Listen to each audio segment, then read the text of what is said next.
कैसे हैं आप सब? उम्मीद करती हूँ आप लोग अच्छे होंगे। सॉरी बेटा आज लेट हो गए। उसका रीज़न ये है कि आपकी वर्कशीट सुबह ही आई है तो मैं जल्दी जल्दी बना रही हूँ, सारी क्लासेस की बनाना होती हैं। चलिए फिलहाल हम लोग शुरू करते हैं। आज आपकी मैथ्स की वर्कशीट आई है, इंग्लिश मीडियम और हिंदी मीडियम दोनों में बना रही हूँ मैं। पहले आप लोग इसे अच्छे से लेबल करेंगे। वर्कशीट नंबर 2 है, डेट डालेंगे, सब्जेक्ट क्लास, अपना नाम, अपने टीचर का नाम आप लोग लिख लेंगे। आज हम लोग क्या पढ़ने वाले हैं? आज हम लोग पढ़ेंगे लघुत्तम, समाप्ति और महत्तम समापक। ठीक है, तो दोनों को जानेंगे। चलिए देखते हैं क्या है। प्रिय विद्यार्थियों, प्यारे बच्चों, आज हम लघुत्तम यानी कि सबसे छोटा, ठीक है, सबसे छोटा फैक्टर उसको जानेंगे और जो सबसे बड़ा महत्तम यानी सबसे बड़ा उसको दोहराते हैं, यानी हमने पिछली बार कर चुके हैं पहले भी। तो चलिए देखते हैं।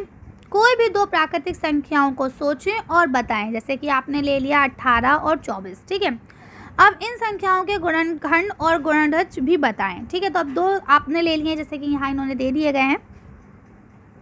तो देखिए गुणनखंड में क्या करना होता है, आपको इनके फैक्टर करना होते हैं कि ये 18 जो है या ये 24 जो है ये किस किस के पहाड़े में आता है।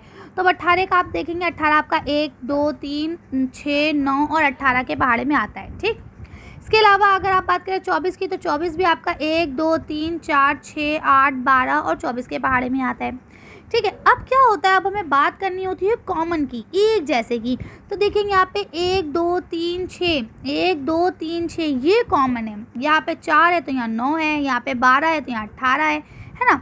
तो क्या है कि कुछ फैक्टर्स जो होते हैं वो कॉमन होते हैं, कुछ गुणनखंड सेम होते हैं, तो उनको हम लोग ले लेते हैं कि भाई ये सेम गुणनखंड है। अब हम गुणांक की बात करें तो हम क्या करते हैं, गुणज का मतलब होता है कि वो उसके पहाड़े को पढ़ें, 18 के पहाड़े को पढ़ें। तो 18 के पहाड़ा अगर आप पढ़ेंगे तो इसमें देखिए आपको 72 मिलेगा, और 24 का पहाड़ा पढ़ेंगे तो उसमें भी 72 मिलेगा।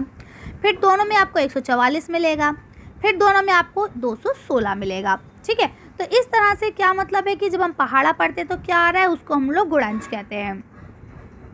अब इसी तरह से देखिए लिखा है, अब दोनों संख्या 18 और 24 के सामान्य गुणनखंड और गुणन बताइए। तो अब यहाँ हमने बता दिया था कि गुणनखंड जो होंगे वो 1 2 3 6 होंगे। ठीक है, और इनका हाईएस्ट फैक्टर क्या होगा, यानी कि महत्व कौन सा होगा, ये होगा आपका 6, क्योंकि सबसे बड़ा जो है इन दोनों में सेम 6 है। ठीक है, इसी तरह से अगर हम बात करें इसके सामान्य गुणज की, तो इसमें देखिए आपके 72 144 216 होंगे, जो कि हमने देख लिए थे। ठीक है, और इसमें सबसे छोटा एलसीएम जो निकलेगा वो आपका क्या निकलेगा, 72 निकलेगा। ठीक है, तो इस तरह से ये आप कर सकते हैं। ये सिर्फ आपको एग्जाम्पल के तौर पे दिए गए, क्वेश्चन आंसर नीचे दिए गए, वो भी हम लोग बाद में करेंगे।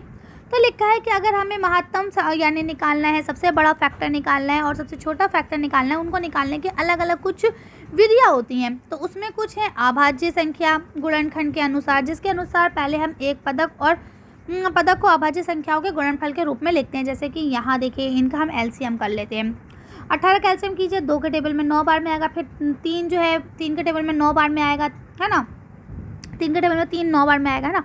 उसके बाद ये देखिए ऐसे करके आप लिख सकते हैं। फिर यहाँ देखिए 24 है, तो 24 को पहले आप 2 का पहाड़ा पढ़ेंगे, 12 बार 24 आएगा, फिर 2 का पहाड़ा 6 बार पढ़ेंगे तो 12 आ जाएगा, फिर 2 का पहाड़ा 3 बार पढ़ेंगे तो 3 आ जाएगा, और फिर 3 एकम 3। इस तरह से ये आप एलसीएम कर सकते हैं आसानी से। ठीक है, इसी तरह से देखिए लिखा है दोनों संख्याओं के अगर हम गुणनफल को देखें तो दोनों के गुणांक में 2 और 3 सेम आ रहे हैं। जो दोनों में कॉमन आता है उसको लेते हैं, इसलिए हमें पता चला कि इसका जो एलसीएम निकलेगा वो क्या निकलेगा आपका, सॉरी एचसीएफ जो निकलेगा वो आपका निकलेगा 6, दोनों में 6, यानी कि 2 और 3 को हमने मल्टीप्लाई कर दिया, 2 3 6।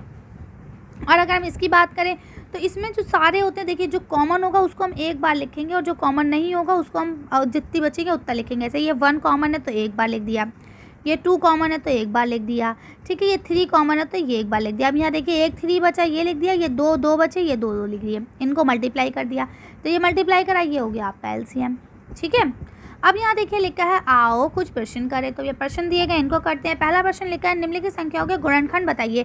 9 13 16 22 और 50 इनके आपको गुणनखंड बताने हैं, यानी कि इनको आपको क्या करना है, एलसीएम करना है। तो चलिए देखते हैं इसका आंसर। इसका आंसर यहाँ से लिख सकते हैं कि 9 का क्या हो जाएगा 1 3 और 9। ठीक है, 13 का क्या होगा 1 और 13, 16 का क्या होगा 1 2 4 8 और 16, 22 का क्या होगा 1 2 11 और 22, 50 का क्या होगा 1 2 5 10 25 और 50। ठीक है, यानी जिस जिस टेबल में ये आते हैं वो हमें लिखना है। चलिए अगला पढ़ दें। अब देखें यहाँ पे आपको अगला क्वेश्चन लिखा है निम्नलिखित संख्याओं के 12 आपको गुणन बयान करने हैं, यानी कि आपको बताने हैं, यानी 7 11 19 और 21 और 25 का टेबल आपको 12 बार पढ़ना है। तो चलिए इसका आंसर देख लेते हैं। इसका आंसर यहाँ से लिख सकते हैं आसानी से। 7 के और 12 मल्टीप्लाइज लिखने हैं आपको, यानी कि 7 को 12 बार गुणा करना है, तो 7 का टेबल आप 12 बार पढ़ेंगे। ऐसे 11 का टेबल 12 बार पढ़ेंगे। ऐसे ही आपको 19 का टेबल पढ़ना है और 21 का टेबल पढ़ना है और लास्ट में 25 का टेबल पढ़ना है। तो ये सारे मैंने पढ़ दिए हैं, आप लोग लिख लेंगे। अगर कुछ कम ज़्यादा होता है तो अपने आप ऐड ऑन कर लीजिएगा। जल्दी जल्दी मैं करा रही हूँ क्योंकि आप लोगों को मालूम है कि आज वर्कशीट बहुत लेट आई है। चलिए तो कर लेंगे, आगे पढ़ते हैं।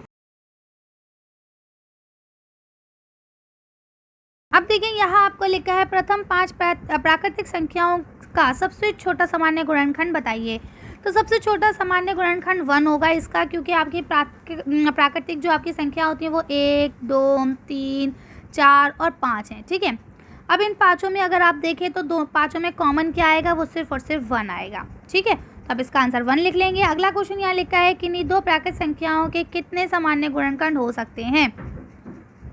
तो देखिए आप कोई भी 2 प्राकृतिक संख्या लिख सकते हैं और सबके अपने अलग अलग हो सकते हैं, जो आप इमेजिन कर लीजिए। तो हम एक काम करते हैं, हम 1 और 2 को ही ले लेते हैं। 2 प्राकृतिक संख्या हैं तो इनका मेन एक ही गुणनखंड होगा, वो होगा 1। ठीक है, तो इसे भी आप कर लेंगे। अगला पढ़ते हैं, यहाँ लिखा है निम्नलिखित संख्याओं के महत्व स्वरूप और जो आपके लघु समापवर्त हैं उनको ज्ञात करना है। 3 और 8 के, 4 और 12 के, 15 और 25 के, 14 और 49 के और 13 और 17 के। तो चलिए इसका आंसर देख के वीडियो फिनिश करते हैं। यहाँ पे आपको 3 और 8 का करना था, तो पहले आप 3 का करेंगे फिर 8 का करेंगे। फिर जो दोनों में कॉमन होगा, जैसे यहाँ आप देख पा रहे हैं दोनों में क्या कॉमन है, 1 कॉमन है। ठीक है, तो कॉमन जो होता है वो आपका HCF हो जाता है, यानी 1 इसका HCF हो जाएगा। और बाकी कॉमन को 1 निकालने के बाद जो भी चीज़ें जितनी बार बचती है उसको लिख के हम मल्टीप्लाई करते हैं, आपका LCM हो जाता है।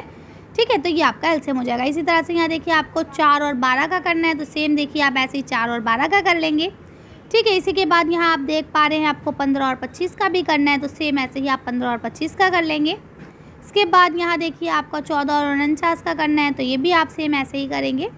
ठीक है ना, आगे चलते हैं। यहाँ पे आपका लास्ट जो बचेगा वो है आपका 13 और 17 का, तो इसको भी आप लोग कर लेंगे। चलिए तो आज की वीडियो को अब हम यही ख़त्म करते हैं। आज की वर्कशीट में बस इतना ही।